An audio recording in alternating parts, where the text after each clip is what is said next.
Welcome to the pocket. My name is Scooter, here to give you my week 4 reaction to the Giants' loss to the Dallas Cowboys on Thursday Night Football at a score of 20-15. They got us again.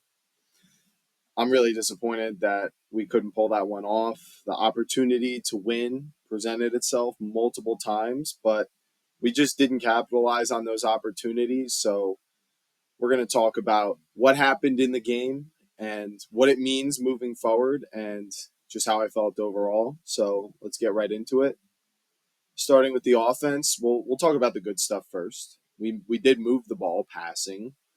We had 277 passing yards, so that was pretty good. And part of that was the pass blocking was great. We only allowed one sack against this Dallas pass defense, and especially their pass rush that has absolutely embarrassed us for years. So I'm pretty happy about the way the pass blocking looks, considering that's haunted this Giants team for many years. So it seems that at least that facet of the offensive line is far improved. And time of possession, we did win time of possession 35-30 to 24-30. That's a little rounded, but we had the ball for an extra 10 minutes. So that's an extra 10 minutes that we're making their defense tired.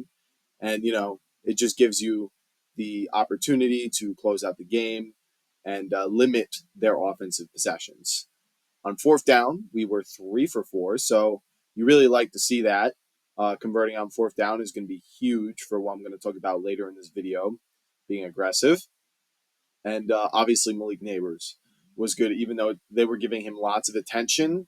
On defense, he is just looks like, once again, the best rookie wide receiver, but he's going to start to enter that top 10 wide receiver conversation for many people. Giants fans are probably already putting him up there. I'm not saying anything about it yet, but he's going to enter that conversation.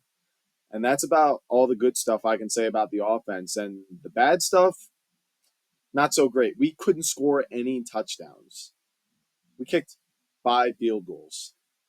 This is awfully familiar to this Commanders game, but you really need to score in the red zone. You got to get to the red zone so that if you want to go for it on fourth down in the red zone, that you can do that. Keep them backed up anyway. Scoring touchdowns. I mean, it's plain and simple. You got to be able to score.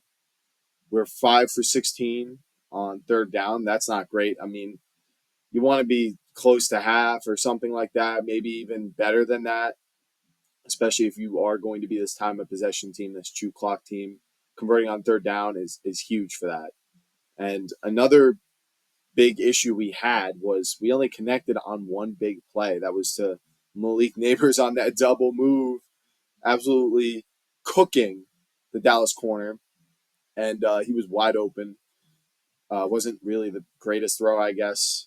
He got tackled and chased down. I think if you hit him in stride, he has a better chance of making the guy miss or just straight up outrunning him for a touchdown. So we got to connect on more big plays and some of those missed opportunities where Daniel Jones overthrowing Darius Slayton, who isn't the greatest wide receiver on the planet, isn't even the greatest wide receiver on this Giants team. He probably was last year or like the year before, where we didn't really have anyone besides like Wandale or guys like Isaiah Hodgins stepping up. But Slayton had a step twice in this game, and Daniel Jones overthrew him. So I'm gonna come back to that later, but you gotta connect on these deep balls, not every single one. And I'd like it better that you're overthrowing it than underthrowing it, but even still, by the way, if you underthrow it, the reason I say that is because it's gonna get picked off, right? So got to connect on those deep balls to Slayton. That's the one thing he's good at. So if we're gonna have him out there over guys like Hyatt, we gotta hit him on those plays. Now the run blocking was not good at all. The pass blocking is great, one sack allowed, but the run blocking, it wasn't good. And Singletary looked hesitant. He looked slower. Maybe it was the short week. I don't know what it is, but we only had 26 rushing yards against this Dallas defense. I said coming into this, they have like the worst run defense in the league pretty much coming into this game.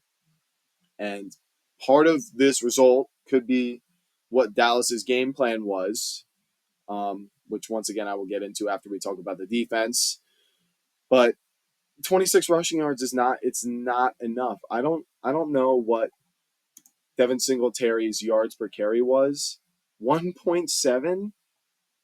I don't I don't think I ever remember seeing a running back go for 1.7 yards per carry. 14 carries. We were trying to do it, but it was not working. So I guess credit for sticking to it, right? You're still chewing up the clock and limiting the opposing team's possessions, but it's not really worth it if you're in 3rd and 8 or 3rd and 7 and you don't convert on third down 5 of 16. So that was our game plan going in, was that we were going to run the ball and throw to Nabers, but couldn't run the ball.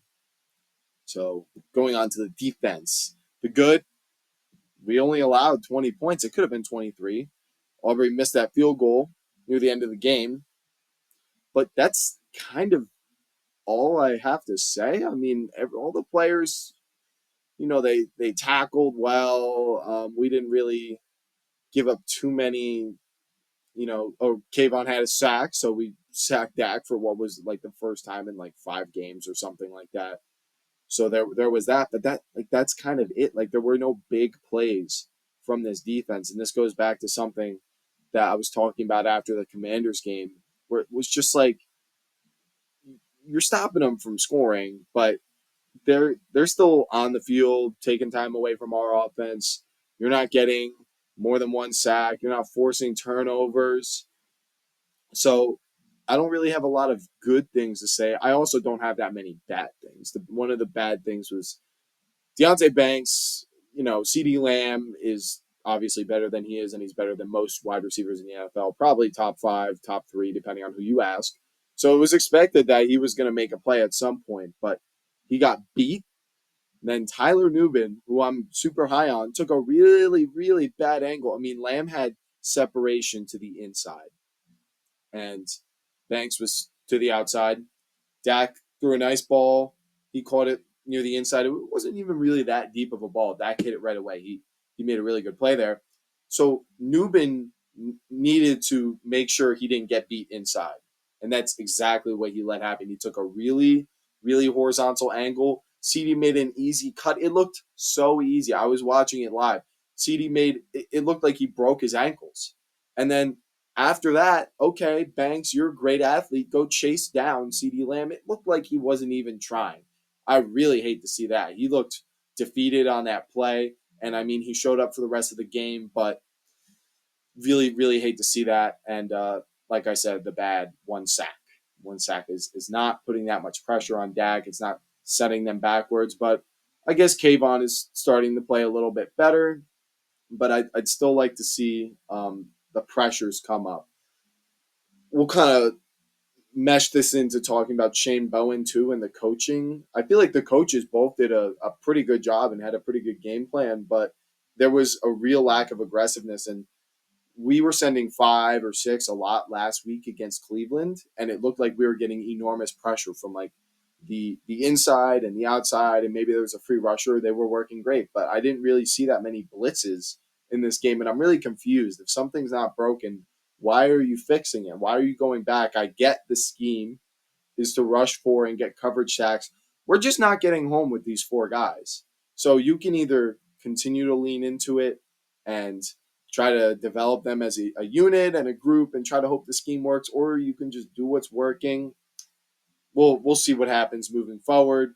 It really should be a little bit of both, but really disappointed we didn't send that many blitzes.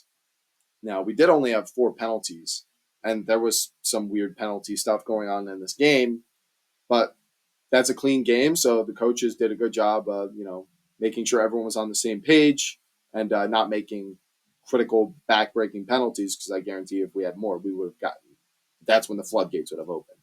So credit for that, but like I said, decent game plan from both sides. I mean, we were moving the ball on offense, but it seemed like the players – we're not capitalizing. I don't blame Dable for any of the play calling that he was doing.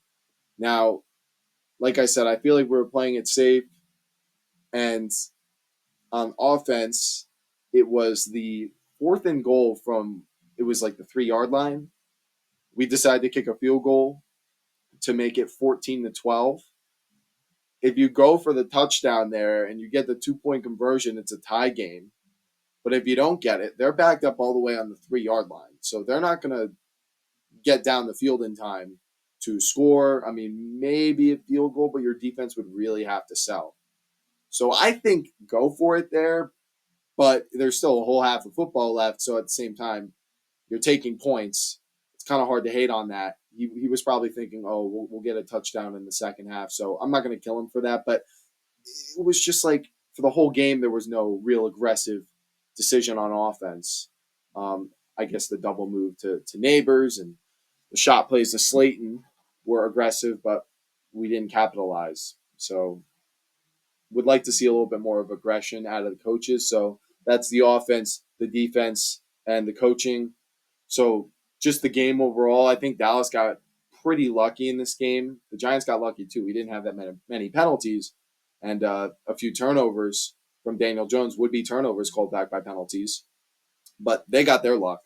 They got that touchdown to Rico Dowdle on that screenplay, and I believe there was holding on Kayvon, and it didn't get called. It got called, and then they pulled it back. And then they said the flag was for like an illegal guy downfield. It wasn't for that, and they still end up with the touchdown. So that really stunk. And then they missed the face mask call on Bellinger and actually called Bellinger for a face mask. That's just a blunder. You just got to keep playing and try to forget about it. But stuff like that was a really, really, really bad call. I'm really surprised they didn't try to, double back on that. Either way, Dallas got a little lucky, but these things happen, and it's football, right? And you have to find a way in the plays that aren't penalties to capitalize, to score, move the ball, move the chains, make important plays, and we couldn't do it. So my outlook based on this game isn't too different from what I was expecting it to be. I thought we'd lose. I thought we would cover, and I thought the under would hit. All three of those things happened. So the prediction I had seemed pretty close. I thought it'd be a little higher scoring, but so the takeaway I have is since we didn't score even a single touchdown, we need a number two option. Wandale he's a number three. He's a great number three, but he's not doing the outside perimeter wide receiver stuff. And I'll bring up something that I watched before this game, and it was John Gruden's analysis of what was going to happen. He said the Cowboys know they're bad at stopping the run, so they are going to run a one high safety, bring an extra man in the box, and then they're going to shade that safety over to Nabers' side. And what that does is it basically says, we're taking away Nabers, we're taking away the run game, and we're going to force you to beat us with your number two perimeter wide receiver. And we couldn't do it. Great game plan. Perfect game plan to stop the Giants. And teams are going to do this to us for the rest of the season until we find a way to stop it. So that means really soon, really fast, this next game in 10 days, we need to be ready to have a number two option, whether it's Theo Johnson or Bellinger, whether it's Singletary or Tracy really stepping up a lot more and the run blocking being better, or whether it's Hyatt or Slayton, which it's not looking too good for any of those 4 or 6 players to step up and do that. So, like I said, that's exactly what they did to us, and that's my big takeaway. Is we're gonna have to find a way to attack a defense like that. I think maybe bring both the receivers to the same side, maybe have 2 tight ends on the same side, so the safety isn't really dominantly shading towards Nabers and leaving the number 2 wide receiver with extra space. You're just shading towards the wide receiver side. Okay, well now the run side to the right, to my right, is going to be stronger, right? Maybe you could do a little bit more about it. I'm not an NFL coach. That's just what I would do first in response to that. Either way. Malik Nabers has a concussion. We do have 10 days to prepare for the Seattle game and for him to get healthy. Please, please, please, please let him recover, because I think we have a chance to beat Seattle, and if we don't have him, that all goes away. So I'm not discouraged. We're 1-3. We could easily be 3-1. We lost to Dallas, the Commanders, and Vikings, who are pretty good teams. The Vikings are exceptional, but we were right there with the Commanders and Dallas. So I don't really think the Giants look as bad as this record is saying. And you hear the way the players are talking in their post-game interviews, and that's the kind of stuff they're saying. So I'm not, some people don't believe in moral victories. I'm not like huge on it, but I think there's an objective difference between, let's say, losing in overtime to the Kansas City Chiefs like the 49ers did and getting blown out by the worst team in football like the Raiders did, even though Andy Dalton was switched in. So who really knows who the worst team in the NFL is right now? There's a huge difference between those two things. You're not going to say, oh, let's just take the Raiders, for example, are the same as what the 49ers were last year. No, there are good positive takeaways from losses, objectively. So I think you look at what the Giants have done so far in the first 4 games compared to last year, it looks a lot better. And if history repeats itself, this team is going to be playing a lot better under Brian Dable's coaching. And it's going to be independent of who we're playing, because I think when he is on, he is like a S tier coach, right? When he's having his best game, he's not there right now, but usually by the end of the season, he's doing his best coaching. So if this is where we're starting, right, 1-3, but we're right there, like last year, even when some of our pieces were hurt or whatever, um, we looked bad in pretty much every game except the Cardinals game. It wasn't like this year where it was close. So the foundation is much better than last year to build on and improve this team. There's a lot of football left this season, and that's pretty much all I have to say. So thank you all for watching. Very disappointed in the outcome. However, not deterred.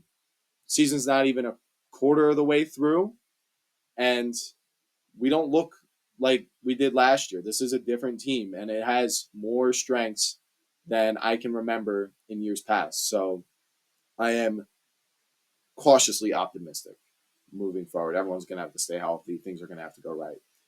So thank you all for watching. If you enjoyed the video, leave a like. And if you aren't already, subscribe to the channel. We are 2 away from 50 subscribers, my next milestone. So if you're not subscribed, go down and hit the subscribe button. And if you want to see more of the videos, hit the notification button so you'll know when I release one.